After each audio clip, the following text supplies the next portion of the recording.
What's up? Welcome to the Joe No Show and the YouTube channel. This is what we think.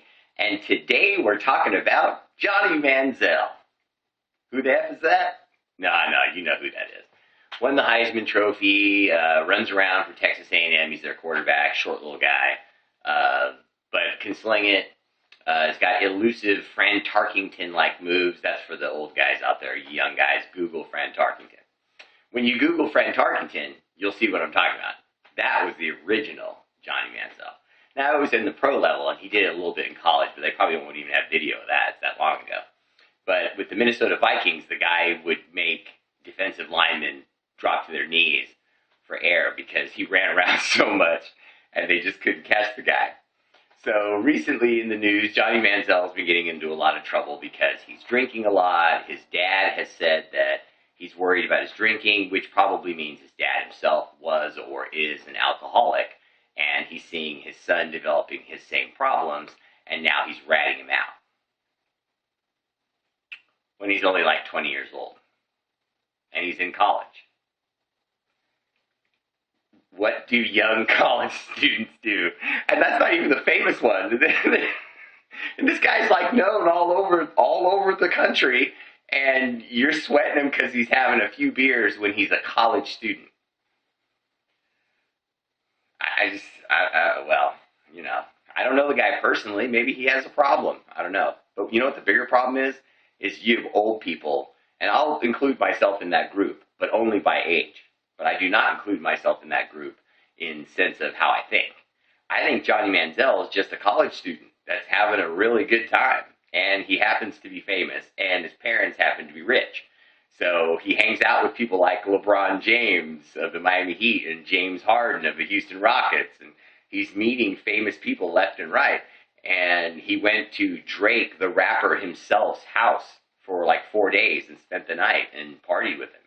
I mean, he's living the life any one of us would want to live. And now, because he's partying hard, there are those people who want to bring him back and say, we're concerned. What did you do when you were that age? Exactly. You partied and you drank and you did things that your parents will never know about because you'd be ashamed if they knew about it. Yet this guy's doing it, now all of a sudden it's a problem. Well, because we have social media and cameras and TV shows, all devoted to following this guy. We got people with cell phone video, and then they're putting it on the internet. It's ridiculous. So in that sense, he has to be more careful because he has to think about his money down the road. Because what people don't realize is he's already costing himself money right now. Even if he has another great college football season and he goes into the pros, the moment he gets to the pros, the pro general manager, whoever gets him, is going to look him right in the face and say, we were going to give you this much, but now we're going to give you this much because we're concerned about you. We don't know if you're an alcoholic or a partyholic or just a not listenaholic, and we can't afford that at this much. So we're going to give you this much until we figure out if you're worth this much. And by then, he'll have negotiated a deal with another team and probably leave. But that's not the point. The point is he's costing himself money in a sense. And he's costing himself one more thing. And here's the thing. When you jump into the ocean and you see sharks, what's the first thing you think? You think, oh boy, I got to get away from these sharks. Now, the sharks aren't like sharks in the movie.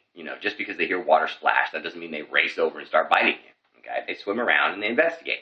And sometimes they will swim over and bump you and that kind of thing, maybe do a little nibble, and then they swim off and then they come back. That's just realism. That's what sharks do. Now, unless you get like a larger one and it happens to be hunting. But even then, it isn't this ruthless beeline like a missile of teeth.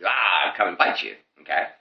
But if there's blood in the water and your arm's cut and you're flailing around, now they do come. Now they do come fast. Now they do come like the movies.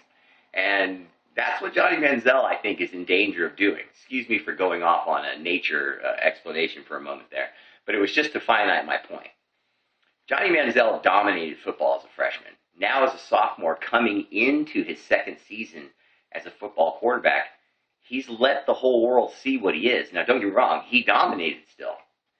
But can he do it again if every coach now is focused on him?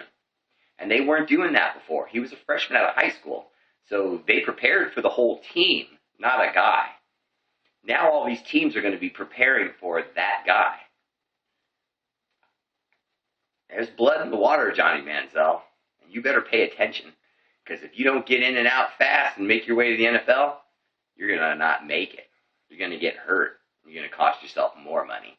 And what's worse is when he gets to the NFL, men like me are going to be there waiting for him. And after seeing all this press, and this guy thinks he's everybody, hell, I'm a pro. Let's say I'm in my third or fourth year. Got like 4 or 5 more years left in me. I'm a pretty good player. And I see this guy's hanging out with Drake and all this. I've never met Drake. I'm a pro in the league. As soon as he gets here, I'm going to knock the hell out of him. I'm being honest. He is putting blood in the water, and he needs to knock it off. He needs to go on a big-time PR campaign and act humble as hell. Because if he doesn't tone it down, there's some brothers in the NFL that are going to knock the shit out of that little dude. Check out the Brothers That Be on the YouTube channel. This is what we think. They review the hottest movies, DVDs, and shit you should see so you know what to watch and what to pass. That was my only fumble. I've been gone for like a month. Can you believe that? Boom!